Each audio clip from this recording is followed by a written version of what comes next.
금요일 오후 대낮에 서울 신림역에서 무차별 칼부림 흉기 난동이 벌어졌습니다.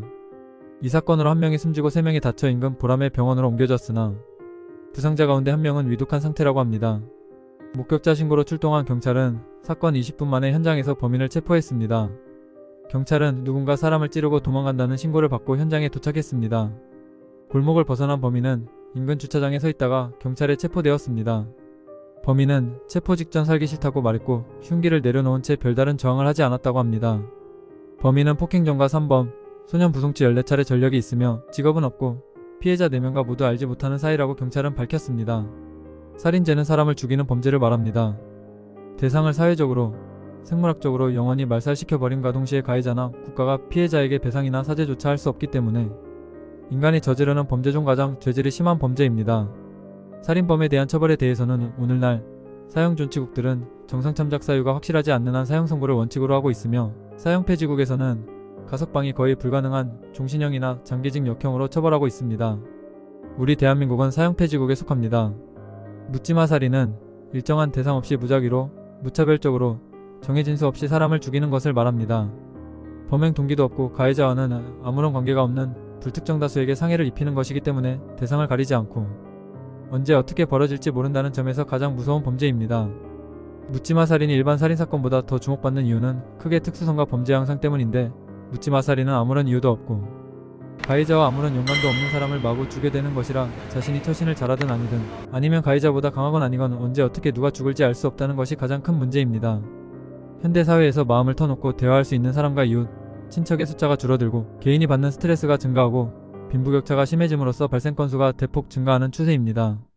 묻지마 살인의 원인은 가해자의 정신 이상으로 인한 환각이나 착각도 있지만 정신병력이 전혀 없는 사람이 누적된 사회적 불만, 내적 분노가 터져나와 잘못된 표현 방법으로 인생을 포기하고 세상에 대한 복수의 목적에서 살인을 저지르는 경우가 더 많습니다. 즉 겉으로 보기에는 멀쩡해 보이던 사람이 갑자기 흉기를 들고 길 가는 사람을 습격하는 양상이기에 예측이 불가능해서 정말 무서운 것입니다. 묻지마 살인은 가해자가 살인을 위해 계획적으로 준비한다는 것도 위험성을 높입니다. 그리고 가해자가 도주를 생각하지 않는 경우가 대부분이라 더욱 위험한데 이번 신림역 묻지마 살인사건도 사실상 칼부림으로 다수의 사람들을 살상한 뒤 도주하지 않고 현장에서 붙잡혔습니다.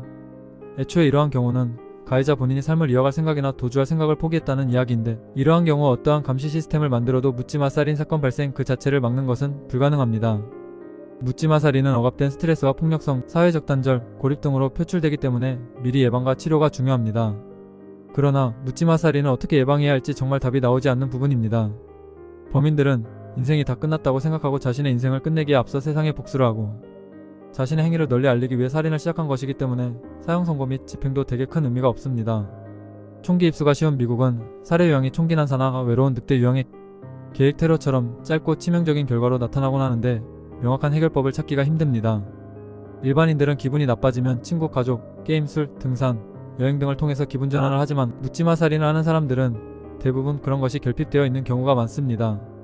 그들에게는 가정폭력, 부모 이혼, 따돌림 등 좋지 못한 과거가 있고 높은 충동성, 사회부 적응, 소통부재, 낮은 자존감, 쉽게 무언가에 중독되는 증상을 보여주고 있습니다. 대인관계에서의 스트레스를 버텨낼 내성이 없으니 당연히 사회부 적응이 나타나게 되고 이로 인한 사회적 갈등은 심리 상태를 더욱 악화시킵니다. 높은 충동성은 자기중심적인 사람으로 몰아가게 만들며 가족은 가족대로 학교폭력, 갑질, 가혹행위 등 불합리한 일을 당하게 되면 편을 들어주긴커녕 비난만 하고 친구는 적거나 아예 없고 여행이나 병원 치료를 받자니 돈은 없고 치료를 받는다 해도 별 효과도 없고 사회로부터의 시선은 차갑거나 아예 관심조차 없습니다.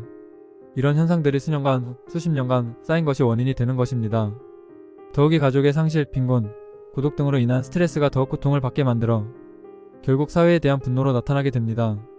이렇게 스트레스가 해소되지 못하고 뭐라든지 쌓이기만 할 뿐인데다 주변인과의 대화로 앙금을 풀지도 못한 채 불만이 쌓이기만 하다가 어느 순간 기어이 묻지마 살인 범죄 형태로 터져버리는 것입니다.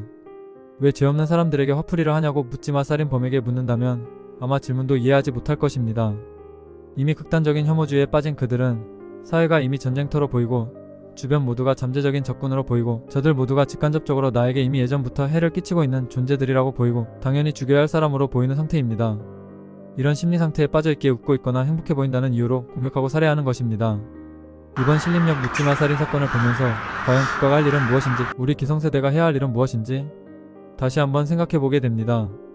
또한 사회 구석구석에서 국민들과 가장 가까운 곳에서 활동하는 우리 행정사들의 할 역할이 점점 중요해짐을 느끼게 됩니다.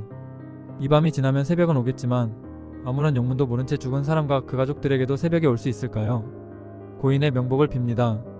지금까지 서울 남부행정사 사무소 김은수 행정사였습니다. 감사합니다.